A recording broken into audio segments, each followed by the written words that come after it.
a biblical perspective on life, culture and current events. This is 2020 on Vision. As we talk about some of the significant barriers to child safeguarding practices, in light of what many will consider scandalous in the alleged incidents of sexual assault in the childcare sector in Victoria, we might be concerned about how churches and religious organisations are addressing child safeguarding or child protection. You might remember the Royal Commission into Institutional Responses to Child Sexual Abuse.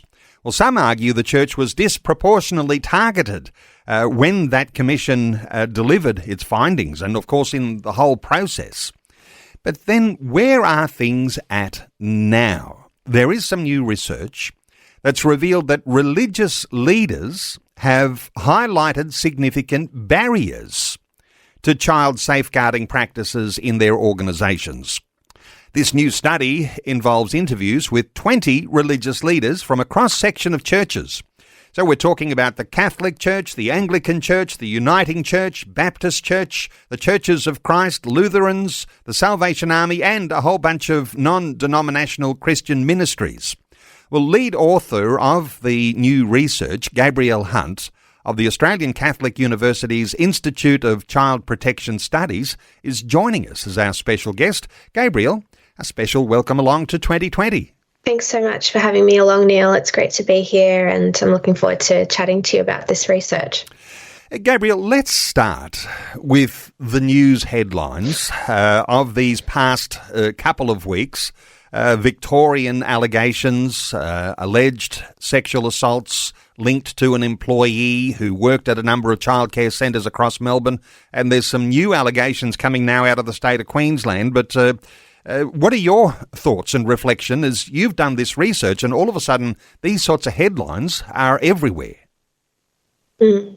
Yeah, absolutely. I think for a lot of people, the news of what's been going on in some of these childcares, both in Queensland and Victoria, has been really shocking and has caused a lot of parents to have a lot of concern and worry about what that means for their own children in childcare and also just in their presence in other organisations as well. But I think for those that work in the sector, these kinds of cases are sadly not that surprising. They are happening all over the country, much more than what we would like to imagine. And so for myself and for a lot of others that work in the sector, our priority is about making sure that we continue to have this conversation and that we have really productive conversations about what that means in terms of prevention and safeguarding in these organisations, and not just coming up with reactive or quick fix solutions. That this actually requires some really difficult conversations and really strategic planning about how we keep children safe in different organisational settings, including childcare and religious ones as well. Any parent, any grandparent who's listening to our conversation today will recognise the severity of what has been happening in childcare, because when you send your child to childcare, you are hoping and expecting that whoever is in charge has done the right vetting processes and there's the right ways that you can try and do as much as you can to make your children safe in those settings. But it would appear that that hasn't been happening, Gabrielle. What do you hear from parents? Yeah, that's a really great point, because I think, and naturally so, people rely on organisations to provide childcare, to provide education to their children, to provide social and health services as well.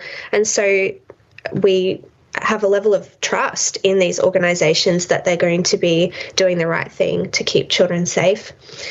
I think what we're hearing from parents in the community is fear and a lot of confusion about how something like this could even happen.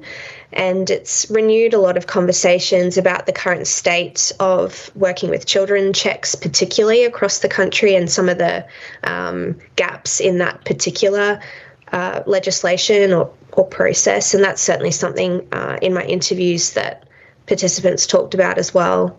So it seems that from the Royal Commission, there was a huge amount of good and positive changes that happened. And perhaps what has sadly happened is we've become a little bit complacent, and we haven't continuously reviewed those changes that were brought in to see if they're still fit for purpose and that they're still working for what we need them to do to keep kids safe.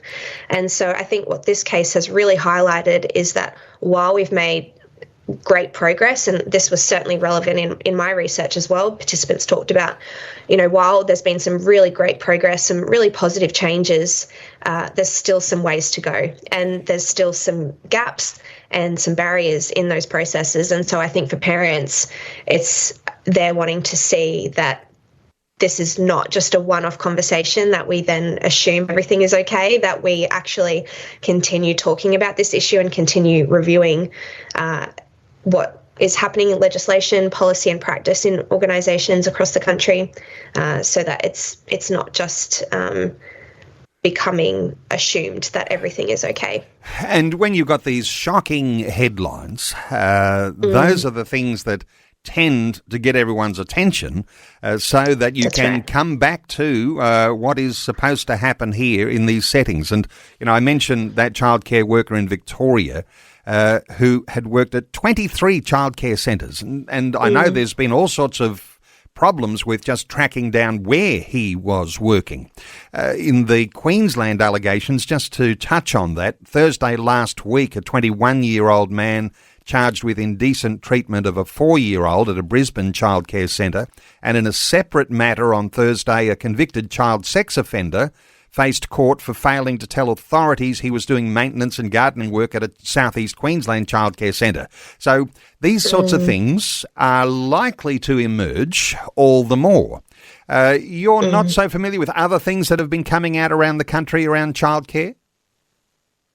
Those are the most recent cases that I'm aware of, yes. And when like you've highlighted, though, these cases happen all the time, and it tends to be, that a couple might get picked up by the media. Particularly the one in Victoria has really, I think, shocked the community. But sadly, we know that the prevalence of sexual abuse of children is very, very big, and so this is affecting many more children than what we would hear about in the media. And Gabrielle, while there are a lot of childcare centres that are actually operated by church, religious organisations, it's bigger than that when we start talking about the church and any Christian-founded organisations, and there are thousands upon thousands. A higher level of expectation for the integrity of these organisations, which is why we might have a conversation like this today. There is an expectation, isn't there, that churches will have the highest, most pristine levels of vetting and being able to make sure the organisations that they are running are actually safe spaces for kids. Yeah, I think for a lot of religious organisations, they run a lot of what we would consider mainstream services, so education, social and healthcare.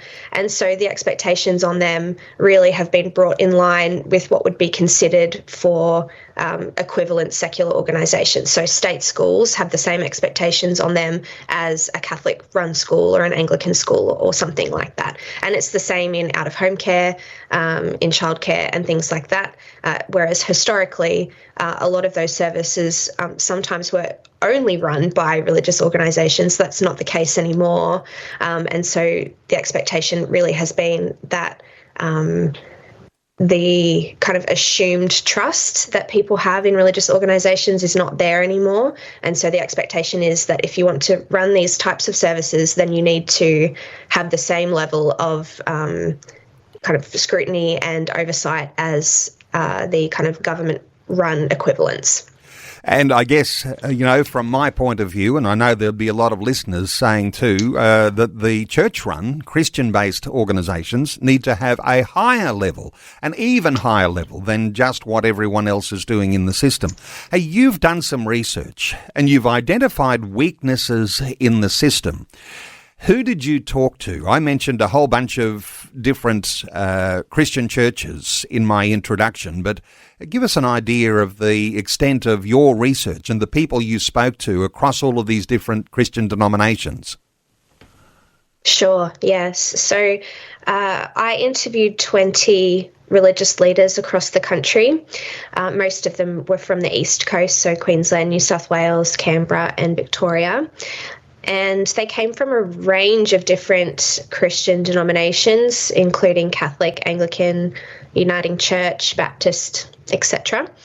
And they also represented a range of different types of religious organisations as well. So some of them were involved in particular congregations, so an individual church, whereas others maybe had more of a kind of governance oversight role where they oversaw a particular geographic region and all of the churches in that area. And others had specific safeguarding management roles as well, and what that looked like varied depending on the particular denomination. But it was really important to me to get a sense across the board from as a variety of different people as I could about what they perceived as the current strengths, what was working really well in safeguarding, and they identified, quite a few strengths there as well, but also what are the barriers that they're identifying too. And I think listeners will be interested to hear and reflect on some of those. And it was really, it really came through in the interviews that the participants I spoke to are really passionate and care about these things, but are feeling really stuck and are wanting to see changes still happen in this space. A biblical perspective on life, culture and current events. This is 2020 on Vision. So let's take a call or two, Gabrielle. Adam is in Marysville in Victoria. Adam, a special welcome along to you. Hi, Neil, and hi, Gabrielle. It's Victoria. I was just listening to your conversation, Neil, before about men how easy it's going to be to change your sex online. I was just wondering what's your thoughts on how's this going to help, because some guy that wants access to childcare or whatever, they could quite easily go online and change their sex so they could get easy access. It's an interesting dimension that you're raising here, Adam, because, yes, and I'm not sure if Gabrielle heard the earlier conversation around some issues that have been discussed in New South Wales and changing legislation, the ability to change your sex online for $70 in 15 or 20 minutes, and whether that might even have any sort of impact on childcare, because there are some moves, and you might have seen some commentary around the idea that men might be banned from childcare in some senses. But let's get a thought or two here from Gabrielle. Now, Gabrielle, this covers a lot of different dimensions, but is there, as Adam is saying, some relevance to as what we're talking about and the sorts of protections for childcare? Any thoughts here, Gabrielle? Yeah, thanks for that, and thanks for your question, Adam. I think for this particular issue, I really want to focus on who is actually perpetrating most of the child sexual abuse cases that we're seeing. And in reality, most people who are engaging in perpetration of child sexual abuse are men. And so for me, I think that there's really not any kind of evidence to show that men need to do anything to change their sex to get access to children to do these things. That doesn't seem to be reflected in the data that we see.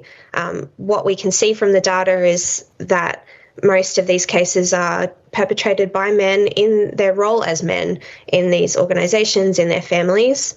And so I think for me, if we're going to be talking seriously about prevention, then we need to be focusing on those that are most commonly perpetrating this issue. Just a little clarity on this, because it's interesting, isn't it? Yeah. Because it is absolutely true For listeners hearing this coming from a woman, some will be thinking, oh, is that just women who hate men? But this is absolutely true. The majority of perpetrators are men. The temptation that sometimes we have that we need to resist is that it's all men, but it is certainly some men, and those are certainly outnumbering the number of women who are perpetrators in this space. So it's not it's not a tarring of every man with the same brush, but it certainly does indicate, by way of these statistics, that men are the perpetrators by and large. That's a fair enough thing to say, is it not, Gabrielle? Yeah, absolutely. And I think in terms of the childcare conversation, we've heard calls, for example, to ban men from childcare roles. And I think that is probably an unhelpful approach to take, because I think men can and should absolutely play an important role in providing care services to children and young people. And I think it's actually really important for children to see men who do these types of roles and do them well. So for me, it kind of probably doesn't really matter who the person is that's in the organisation. What we need to do is, regardless of who they are and what they're doing, all people need to be vetted. All people need to be trained and supported in their role in an organisation. But keeping in mind the data we have around who's perpetrating it and who's most likely to be targeted. Adam, anything further from your end to add? No, I think that's all cleared up. I just want to thank you for actually talking about this, because as a man, I do have a working with children's check, and I have worked with children in the past, and just the thought of not being able to and that's that tarring every man with the same brush would not be a realistic or fair or in any way a right thing to do. But Adam in Marysville, thank you so much for your contribution to our conversation. And of course, the connection is, and putting two and two together there, well, if men were banned from caring for children, then that idea of $70 and 15 or 20 minutes online, change your sex, and then you would be able to go and serve in some ways in a childcare centre. There would be some level of protection there, because Christian childcare centres would be resistant to that, and there'd be some level of civil disobedience if it became the law. So in some sense, churches, I mean, this is an extreme view here, Gabrielle, but churches in some sense have one level of protection in that they probably would be resistant to the idea of someone who had changed sexes working in childcare. Am I taking you into some deep waters here? Any thoughts? Yeah, I think I think it potentially is a little bit not super helpful in terms of understanding safeguarding, because we just don't really have any evidence to show that men are doing this in order to get access to children. I think people who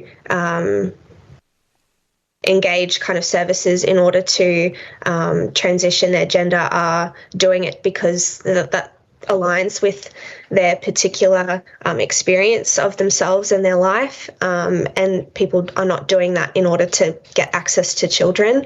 I think what we can see is people don't need to do that to get access to children. There are plenty of avenues where people can do that without going to these extreme measures. So, yeah, I think for me, when we're talking about safeguarding, we need to be really careful about not shifting the focus onto things that are not reflective of what's going on, and actually focusing on what we know to be the main issue. Yes, you can find a lot of tangents to go off onto a whole lot of unlikely scenarios, but it's interesting that we've been able to tackle that one. Hey, let's take another call quickly. Stan is in Forbes in New South Wales. Hello, Stan. Welcome. Yeah. Good morning. I've got a bit of a tickle in my throat. That's all right. What have you got to Look, say? what I want to say, look, I've got a couple of points. Number one, this subject has been discussed and treated, if you like, many times, and we still have a problem. Secondly, what I hear is experts who are doing the political speak rather in correctness, rather than being a bit more proactive and tangible. And also, it seems to me like there's a bit of a unfair criticism of Christian organisations. I would like to know non-Christian organisations or religious ones, what's their track record in terms of child sexual abuse? And lastly, I think it's very important in my mind, what's the recruitment process involved here? Why don't they have a national code? I used to be in recruitment for many years in HR. A good selection process should, if you're competent, should go a long way in minimising this kind of problem where inappropriate people are selected. But, all in all, we could solve this problem tomorrow if the governments were serious. Instead of having political correctness, why not just have women only? I know there'll be a minority against what I just said, but I don't care. If you protect one child, instead of ruining one child's life, I think it's worth that. And I don't believe there'll be a lot of men who want to work in the industry anyway. Maybe there's a shortage. But I say just employ women and the problem will be 99% gone. Gabrielle, just before the news, we heard from Stan, who had a number of things that he was raising. I thought some of those were very strong points. Your thoughts here on Stan, who thought that there needed to be a national approach to these things, all sorts of things along the lines about what other non-Christian denominations, because the way we talk about Christian denominations, sometimes there needs to be a context there. What were the things that were outstanding that Stan was sharing for you? Yeah, thanks for that. And thanks, Stan, for your call. And I absolutely agree that we need to have a national approach, or at least a national strategy about what we're going to do to address children's safeguarding in all organisations, not just religious ones. And I think you're absolutely right in pointing to the idea that child sexual abuse is something that we are tackling across all of Australian society, in the family, in schools, in religious organisations, sports club and childcare centres, as we've seen recently. And so when we're having conversations about what we're going to do about this, I think your point about we need to be talking about all areas where children are is really, really important. You also talked about this idea about just having women involved, and I understand the point around, if it just protects even, one child, is that a good thing? And I totally understand why that can feel like a, potential really good step to take. But what we know is that, or at least in the childcare sector, I think, it's 1% to 3% of childcare workers are men. And if we ban them, they're not going anywhere. They're still going to be in our communities, in our families. They're going to be online. And so I think if we're going to talk really seriously about prevention and safeguarding, we need to keep in mind that men are going to be part of our community wherever we are. And so we need to take a really holistic approach, I think, and consider all the areas that children are present and engaging. Well, you'll be able to call us and be part of our conversation on 1800 316 316. You can send us a text on 0447 488 316, like Jonathan in Melbourne did. Jonathan says, in my Presbyterian church, we have a culture where regulars are all aware of the denomination's so-called safe church process. All volunteers with kids are trained in it. We talk about safe church in circumstances where you need a second adult to join you at any time to meet safe church requirements. I think that's good. To have a culture in a church where child safety is on everyone's mind. Is this something that needs to be front and centre? It's a culture issue within Christian organisations. Thoughts from you, Gabrielle? Yeah, and thanks for that text as well. I think that's really great to hear, and that's certainly something I got from the interviews that I did as part of the research as well, is that there's some really great organisations, some really great churches out there who are doing some really amazing work and thinking really strategically about what they're going to be doing. So it's great to hear that that church has got some great processes in place, and it sounds like it seems to be working quite well. And I think what I heard from those that I interviewed, those that while there are some really great pockets happening, that it's not consistent across the country, that there are some great organisations who are doing some great work, but it hasn't been a consistent approach yet. And so I think when I'm talking about a holistic approach, that, you know, it's everyone's responsibility. I think this is true, and this is what we're going to need to see happen in order to really protect children and young people. Not consistent, that's challenging, isn't it? Because you want consistency, and that points to leaders, and it points to the sorts of positions that you might have in church life or in Christian organisations. Needs to be somebody who's responsible, and they need to be, you know, to make sure that that same level of input and same level of diligence is there in that person who's responsible for child protection. Yeah, absolutely. That's right. And something that other participants that I spoke to talked about is that a lot of the processes that need to be put in place when it comes to safeguarding can be extremely difficult for some churches to put in place, both in terms of the time to actually get it right, but also resources in terms of money and paying for staff and things like that. And we know that a lot of religious organisations run on volunteers, or they might have only a part-time minister who comes in for a few days a week to answer the phones and write his sermon for a Sunday morning.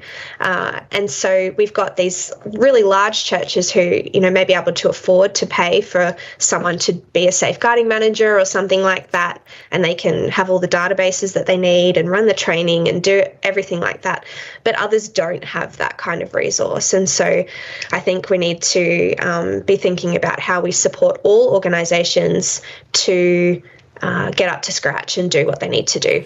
You know, some of our churches are absolutely huge, thousands of members, lots of leaders, and you might hope that those huge, even mega churches have got all of these sorts of bases covered, all those boxes ticked. But then you've got church planting, where it's really small starting out, and knowing how to negotiate the red tape and the regulations, this is something that you can't just be ticking a box on. You've got to have someone who's passionate about these things, and it's going to take someone within every Christian organisation to rise. Is this one of the issues that you came across, is that some who you interviewed felt that it was more about compliance than it was about having a passion for protecting the kids? Yes, that's right. And hence the title of the research article. This is something that a participant said to me that they hear a lot in their congregation, that they just want to tick the box and move on and not think about it anymore. And so a lot of participants that I talked about reflected that a lot of the safeguarding approaches have been really perceived and experienced as external regulation. So they've got legislation in their particular jurisdiction that says you've got to do X, Y, and Z in order to run your particular program or ministry or whatever it might be. And that is seen as an external government or something like that that's infringing on the church and what they want to be doing, or making it more difficult to do the ministries that they want to do. And so sometimes that means that it can become about just ticking the box and moving on. But what my participants talked about, and I would agree, is that can create an illusion of safety. If you're just ticking the box to say, we've done this, we've got the policy, and it sits on the shelf, but it doesn't actually infiltrate into the organisational culture and the practices of the people on the ground, then it creates an illusion of safety. And it means that when something does go wrong, it can be really shocking and we don't know what to do. And at worst case, it means that the child is not believed or something like this.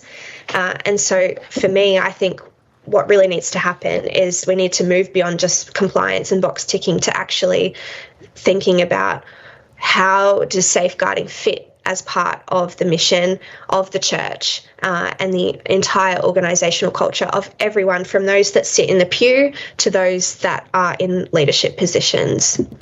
You know, integrating the sorts of regulations that you might want to implement to protect children, this is very much aligned even with the words of Jesus, who said, you know, suffer those little children to come unto me. You know, any of these kids get harmed, you know, it'd be better for you to have a millstone tied around your neck and thrown into the ocean. This actually goes hand in hand, doesn't it, with the Christian ethos, the culture of protecting children, because these are the up-and-coming generation. We're passing on the flame, the banner, we're passing on the baton of the gospel to the next generation. So this is not something that we ought to be thinking is just imposed on us from outside. This should happen even organically from within. Is that a way you think about forming culture? That's right. That's absolutely right. And that's something that a lot of my participants talked about, is that they've really tried to start incorporating this language of safeguarding is not against what we're trying to do. It's actually everything that we're trying to do. And so from what I heard from participants is when they implemented this kind of language of safeguarding as mission, that was really helpful to getting kind of buy-in and enthusiasm from volunteers or leaders or other people that wanted to be part of different programs or ministries. Let's assume that the major church denominations have fixed some of the problem that there was with clergy. And, of course, when we talk about, you know, the way that there's a disproportionate focus on the Christian church when the whole institutional unwrapping of all sorts of things that were going on. We had a text from one listener, Jim in Broken Hill, who says it appeared that some Christian clergy had been guilty of child sexual abuse. Of course, that is the case. That is a fact on the record. He's saying, how and why has this happened? Well, that's a big question on its own. But I guess the way we respond to that is this allowed to continue to happen? And I think the answer is going to be that churches have got lots of good things in place that are going to protect people and children. Any reflection from you on that? Yeah, that's a really great point. Well, I think one thing that's important for listeners to know is we also had the big Australian child maltreatment study findings, which some people may be aware of, which was a big nationally representative survey of the prevalence of child abuse and neglect across the country and across various age groups. And at a national level, we saw that rates of adult perpetrated child sexual abuse, including in religious organisations, have declined with time. So that includes sexual abuse by parents, by other institutional caregivers like teachers or out-of-home care workers, clergy and other religious leaders. These rates of adult perpetrated sexual abuse have declined. So our youngest members of Australia will report less sexual abuse by adults than older members. And so I think we can be encouraged by these findings to say that the efforts that we're making to protect children across society do work, have worked, but we're not done yet, because to me, any amount of sexual abuse of children is one too many. And so we're still seeing, even in the youngest age groups, still reports of sexual abuse. But another particular interest of mine, and I think this is reflected in the data as well, which is that sexual abuse by other children and young people, so inflicted by other children and young people, is increasing. And in my interviews, this was something that a lot of participants struggled with as well, is that a lot of the focus on prevention and safeguarding has been about stopping bad adults or unsafe adults from being involved with children, but we've not really thought very much, or we're just still not sure how to handle cases between children and young people. And so I think that's a really big priority for ongoing work, both in the community, in families, but also in religious organisations as well. Well, a powerful point you are making there, because yes, we rightly do need to focus on adults who are in charge. But what's increasingly becoming more prevalent is even this peer-to-peer in the schoolyard, this sort of abuse that is occurring, and people are finding it very difficult as to how they actually regulate and how you deal with it and how you then respond in any way disciplined manner. Hey, we're taking calls on 1800 316 316. Let's take another call. Kevin is in Armidale in New South Wales. Hey, Kevin, welcome. Good morning. How are you going? Very well, Kevin. What are your thoughts? I was just listening to a comment. I haven't heard the young lady's name. I've only just come in just on the Gabrielle. on the end of the conversation. Gabrielle is her name? My apologies, Gabrielle. So you mentioned something that really struck a note on me, was the fact that you need the whole of the congregation to be on the lookout for different cases, different scenarios that might arise. I'm of a church of about 30 people, and we've actually fenced off our church grounds with the approved child height fence and the locks and all that sort of stuff. And we all thought that everything was fine. But there was one Sunday morning where a young family came to our church, was having a chat to us, and all of a sudden the kids just got hold of the bottom pad bolt, and we had 4 kids spilling out onto the road. And I immediately said, well, there's a OH&S issue for one, it's a child safety issue for another, and so we actually have a small committee in our church, because we don't have a minister, to actually look after that type of thing, and it's been addressed already with there's a padlock on the pad bolt. Yeah. But it's the whole congregation, it's not just one person. Kevin, you make a really good point here, but Gabrielle, what were your thoughts for Kevin? Absolutely, Kevin, and your whole issue, and it's this committee, and it's like a really and congregation. It's important to keep congregation children and young people and involving them in what they need in order to feel safe and be safe. And so when you're making plans, when you're on committees, think about, are we listening to children and young people and what they have to say about what would help them to feel safe? Because children and young people are incredibly intelligent and will be able to point out things that an adult mind might not notice or might not think about. And so when we say whole of congregation, I think we have to also include children and young people in that conversation as well. Thank you so much, Kevin. A really great insight that you've been able to bring to our conversation. Hey, let me just ask you here, Gabrielle, because this culture within Christian organisations and the church, and just to mention that, you know, in times past, I've heard this, and I'll get your comment too, but whenever you have children's ministries, youth ministries, and junior youth, all those sorts of things, in some sense, any organisation that has children becomes a magnet for people who may well be inclined towards this pedophile nature. So when you've got the culture within your local church and everyone's going along and moving along with it, that's actually a resistance to someone who might be trying to attach themselves to your church, your Christian ministry organisation. Any thoughts from you here? Yeah, absolutely. To me, having everyone with the same understanding and language around what it means to be a safe organisation, to be safe adults for children and young people, that's going to dissuade people who already have an inclination towards children and want to seek out those opportunities out for themselves. but it's also going to stop what we would call like a situational offender. So a huge proportion of those who offend against children are not necessarily pedophiles at all. They are people who take advantage of situations that become available to them. And so having a whole of culture approach to safety means that it's actually about even removing the opportunity and the situation for someone to take advantage of in the first place.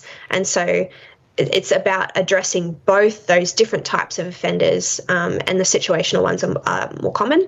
And so it's about designing environments in such a way that it is not possible for abuse to take place. Wow. And you know what? If you've got a whole congregation attention to that, minimising as much as you can, but as you say, doing away with any possibility that your children can be harmed in the setting that you have in your local church. That is a recipe for good integrity. And I know that there'd be parents who are saying, well, that's the sort of church I want to be a part of, where I want my children to grow and be matured in their faith. Just nearly out of time, Jonathan texted to say there's something that's not talked about enough in this conversation. Online pornography is highly accessible to kids, teens and adults. Pornography trains people to view sex in toxic ways. Could the government ban online pornography? This might have a flow-on effect. Maybe less men would be abusive in relationships and less harmful to kids. Any thoughts briefly on a text like that? Yeah, sure. Thanks for that message. And you rightly point out that the online space in general can create a lot of harm for children and for adults as well. What we need in that space, I think, is a really complex question, because the idea of banning pornography, while it sounds maybe good as an idea, doing that in practice would be incredibly difficult to do. And so I think there's no one silver bullet to tackle this issue. We actually need a whole host of different approaches and solutions to deal with the online space and also in our communities as well. Well, we have run out of time. It's been great getting your insights today, Gabrielle. And I mentioned you're the co-author of a research report, co-authored with Professor Daryl Higgins and Associate Professor Megan Willis of ACU's Faculty of Health Sciences. I know it's been published at sciencedirect.com and it's entitled Just Tick the Box and Move On. It's this idea that it's more than just compliance. You've got to do something in the culture of your church to protect the children that are in your care. Is there a particular website that it's easiest for listeners to connect with you, Gabrielle, or just that sciencedirect.com website? Oh, sure, yeah. You'll be able to find more information about me and the institute that I'm a part of at the Australian Catholic University website. If you Google that and look for the Institute of Child Protection Studies, you'll be able to find me, you'll be able to find this research, but you'll also be able to find Professor Daryl Higgins. And there's some great resources and information on that website that the public can use, parents can use, but also religious organisations as well. And please feel free to reach out to me if you want to know more about the research or about next steps as well. Very happy to for people to reach out. Fabulous work from ACU, and including all of those different church denominations, and lots of them we mentioned earlier: the Catholic Church, the Anglican Church, Uniting, Baptist, Churches of Christ, Lutherans, Salvation Army, and a whole lot of non-denominational Christian ministries. Wonderful getting your insights today, Gabrielle. I want to thank you so much.